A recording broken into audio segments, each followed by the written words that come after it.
Speaking of Pride Month, let's talk about Tyler Perry.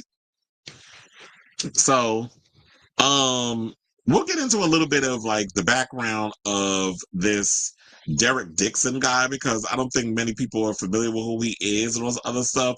But we got to talk about these texts and things that was going on. So we talked a little bit about it the other day, and I've realized that I didn't really go in depth with a lot of the stuff that was coming from the whole Tyler Perry situation because I was so caught up in all the other stuff in the past, including Christian Keys and all that.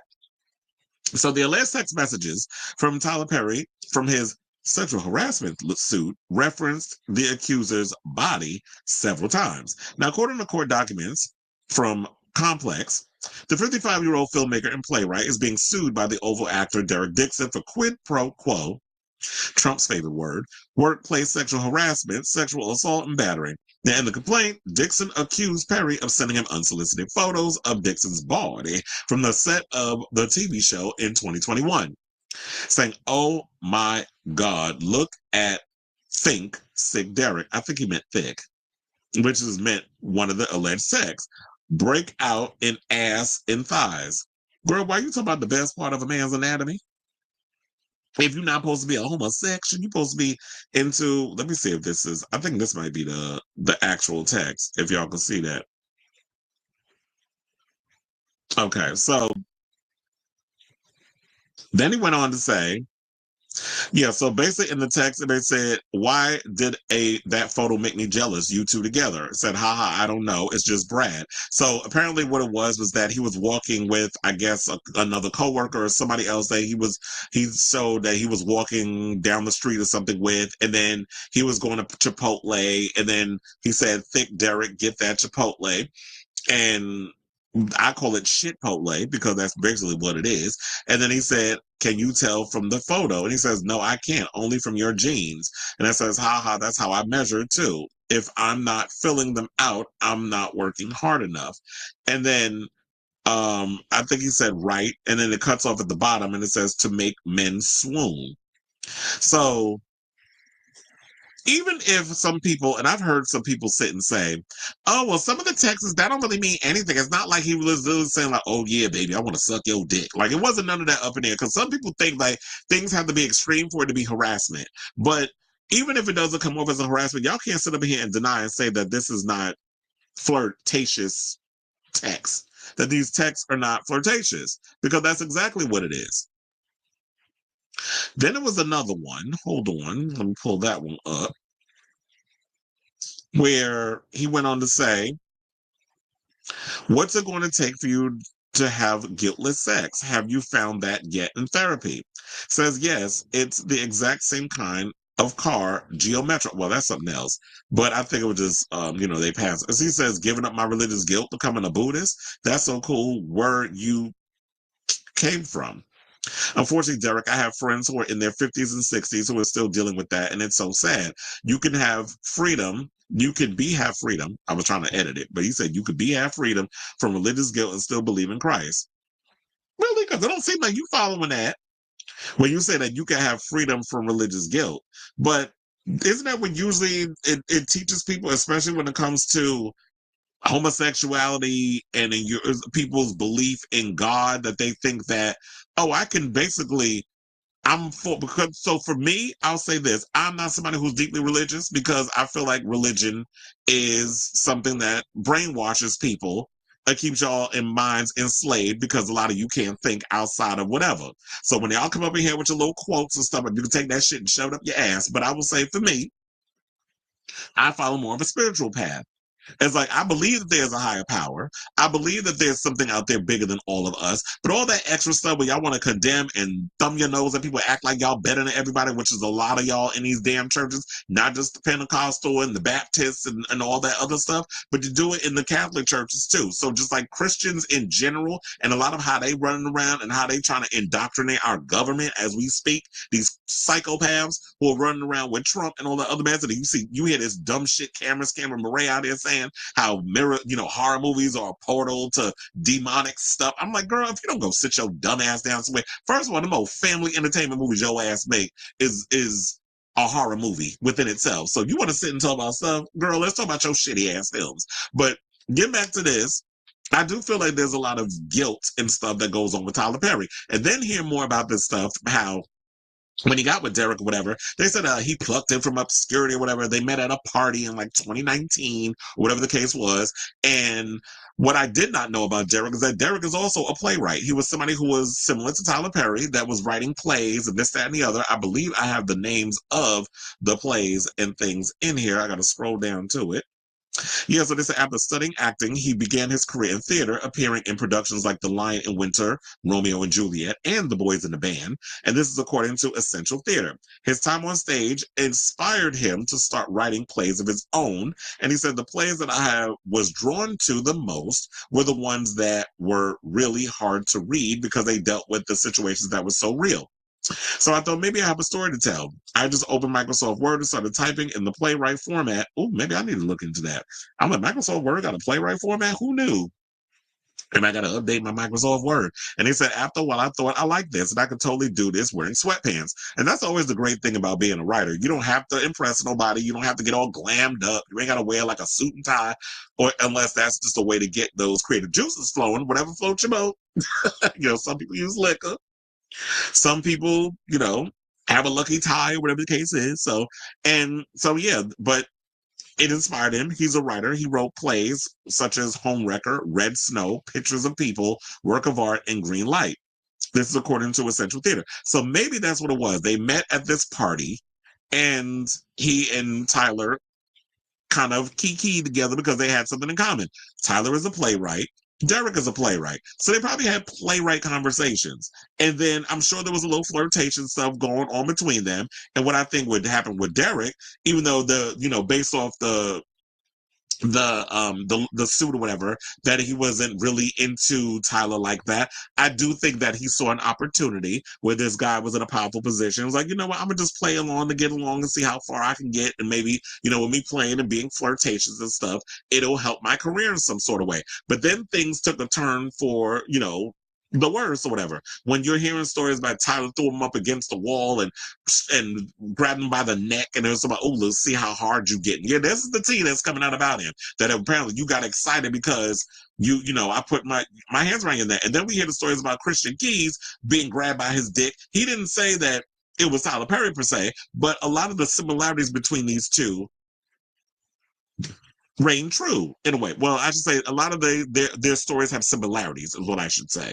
Because some of the stuff Christian Keys said in his video, what was it, last year? Derek is saying the same thing. And then there were stories that came out about Tyler Perry and Lance Gross. Where Lance Gross at?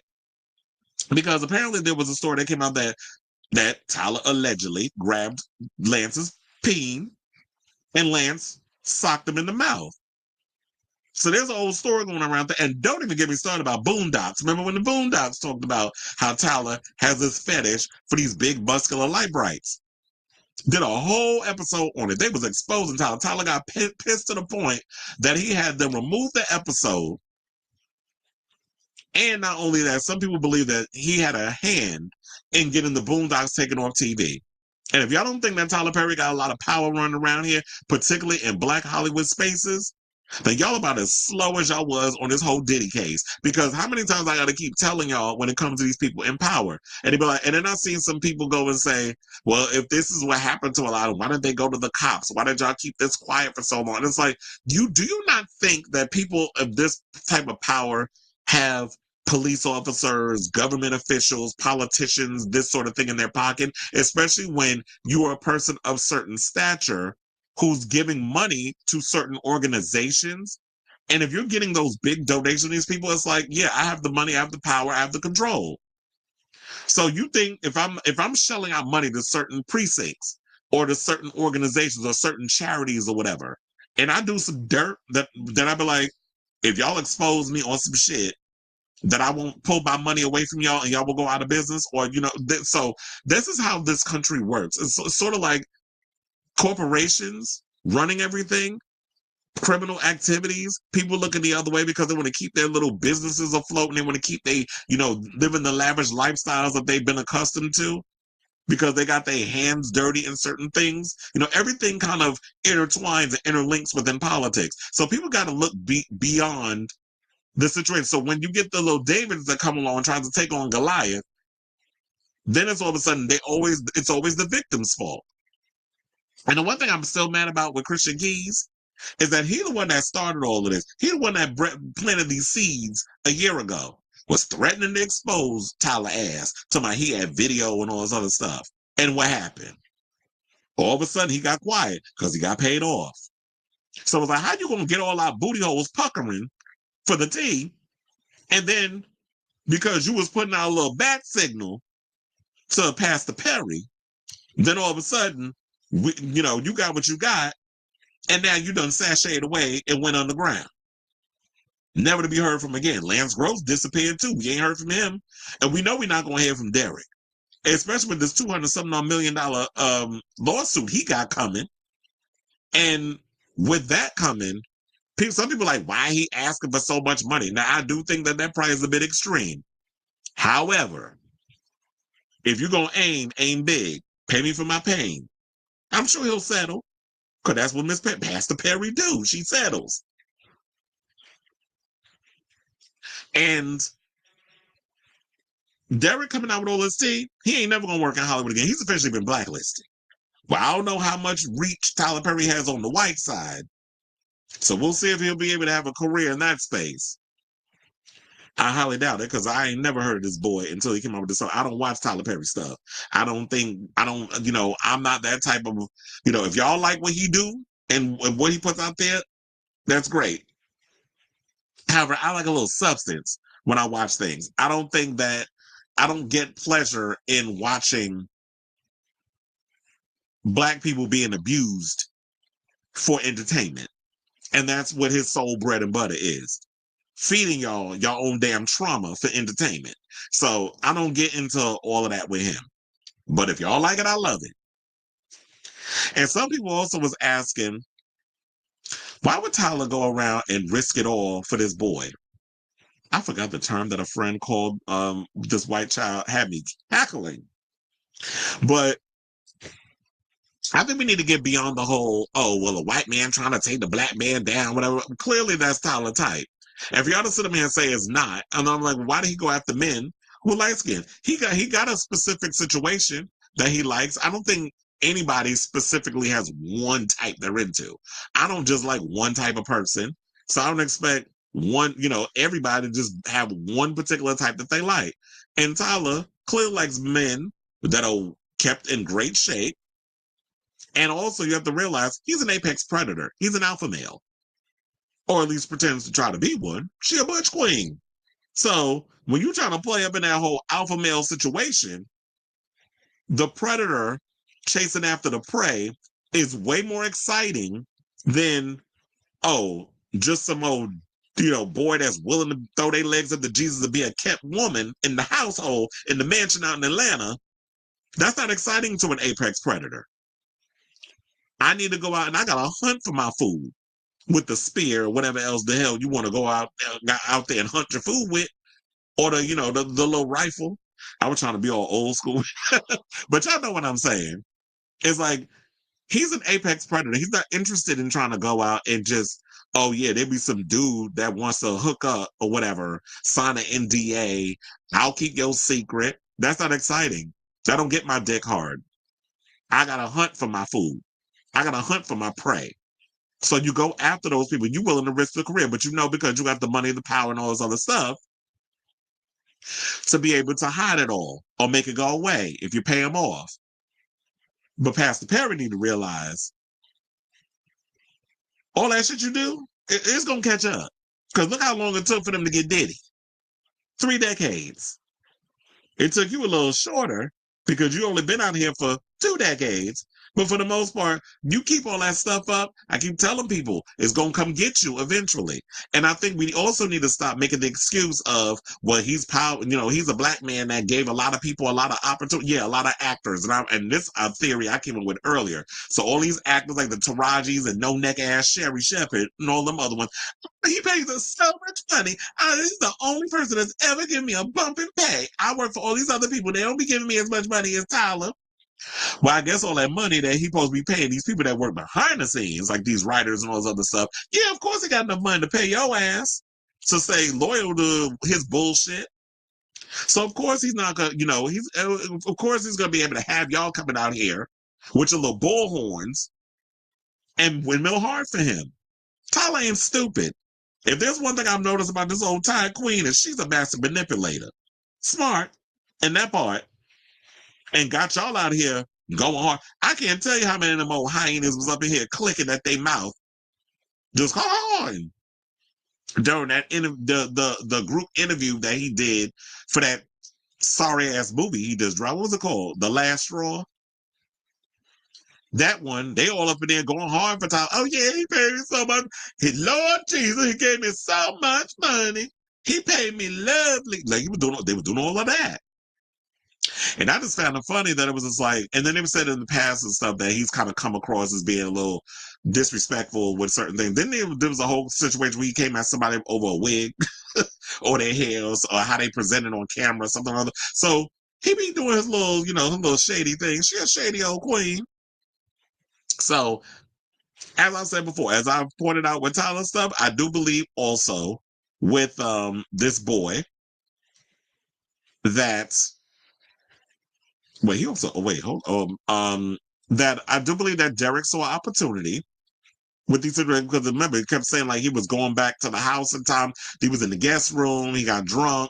Tyler tried to get into bed with him. Christian Keys also said something similar. I want to play y'all that video of Christian Keys. The fact of the matter is Christian take 80 goddamn years to get a sentence out. So I don't want to have y'all sitting up here and like, Jesus, why is this segment 45 minutes? Because Christian Keys can't get all his damn words together. I know sometimes you need to you need time to say what you need to say and all that other stuff. But I'm like, bro, can you please get to the point?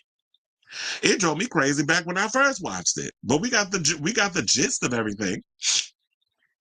So I think that Derek was like, you know what? I'm going to keep receipts. I'm going to keep track of the little things that he was saying. Tyler was being careful with some sort of stuff, but you can't deny them stories. The stuff that he said wasn't flirtatious. But then they also said another alleged message from Medea read, the Medea creator, I should say, no straight man would be going on walks with you or cooking dinner for you unless they wanted to fuck you. I would fuck you. So what you talking about? You gonna cook his dinner? You want to go on long walks along the beach and cook his food for him? Then they said Dixon, as I said, they met in 2019. He said when Perry picked him from a crowd and asked for his number and suggested he may have a role for him. And then Dixon, when he came to his Atlanta home, after he got drunk and fell asleep in a guest room, Perry entered the bed and began touching his thighs. Because, he loved the thighs, child. He mentioned in the text, he loved the thighs.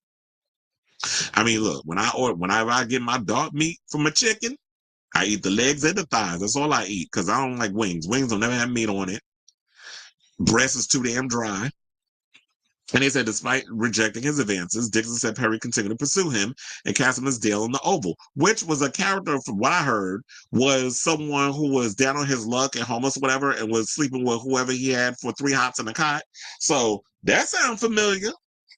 And you all know that Tyler Perry, or as I should say, Pastor Perry, as I've been calling him, is notorious. Well, not notorious. He writes all of his stuff. He don't have no writers. So you can't blame it on one of the other writers.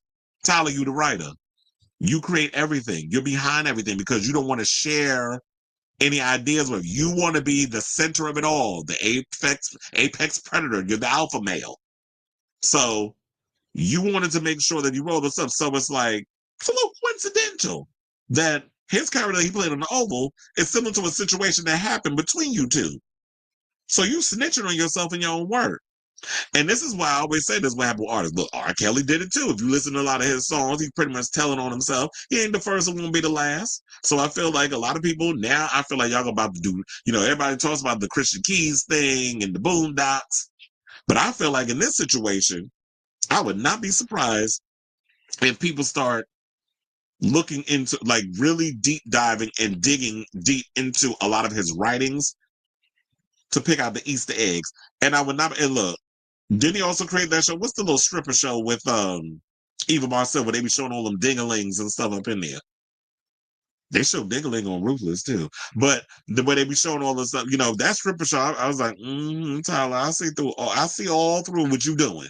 But the thing is, y'all all look the other way because Tyler Perry throw Jesus in things and stuff, and y'all judgment go out the damn window. But the breadcrumbs already been there. We've been seeing the glitter that Tyler leaves in his wake whenever he walk down the, when he be pumping down the street. Because he don't be walking, she pumps. Now, he said, out of fear for his career, Dixon responded cautiously that he wasn't that sexual. He also accused Perry of grabbing him by the throat. Oh, yeah, this is what I was telling y'all. During the sexually charged conversation later that year, while allegedly saying, look how excited you just got. Now, Perry's attorney called the lawsuit a scam. This is the individual who got close to Tyler Perry for what now appears to be nothing more than a setting up a scam. But if that's the case, Tyler allowed it. You allow somebody to get close to you, but you're not that clever enough to see through the bullshit. Like all of a sudden, Tyler's the victim, and they say he won't be shaken down. Yeah, okay, but I'm sure there will be a what do you call it? I'm sure there'll be a settlement. Now Madea goes to court.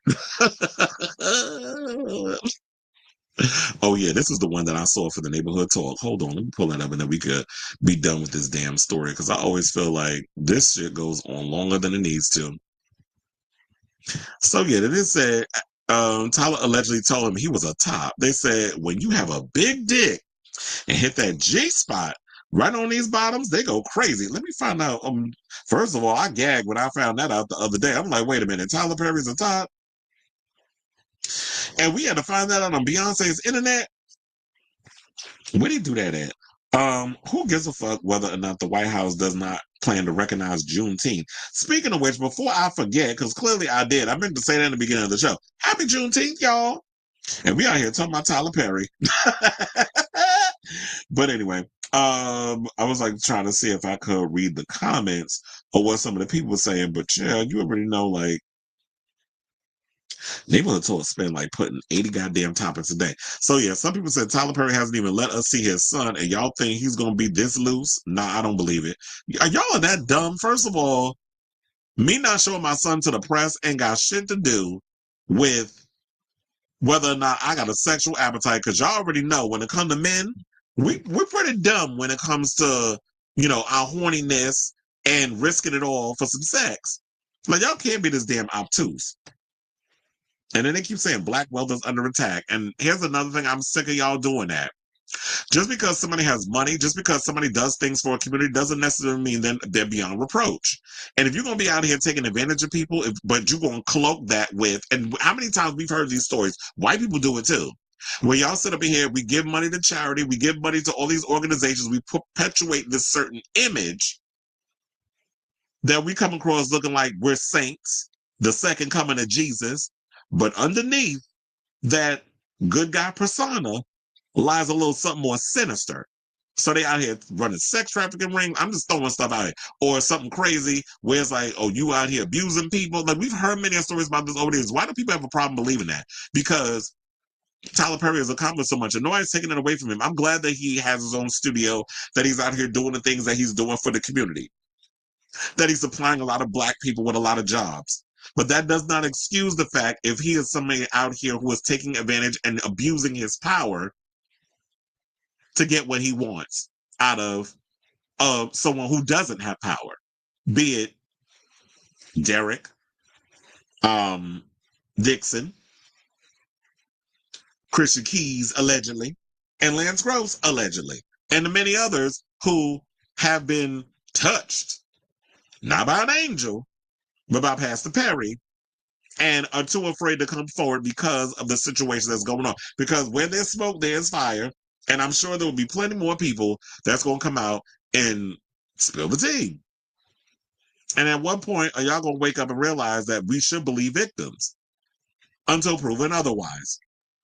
So I say all of this to say, what do you guys think of this story? Do you guys still believe this story? Or do you think that this is a shakedown, whatever the case is? I want to hear good, bad, and indifferent. Just be respectful on this whole situation because this is a heavy subject matter, especially when we talk about abuse. So let me know what you guys think of this story in the comments down below.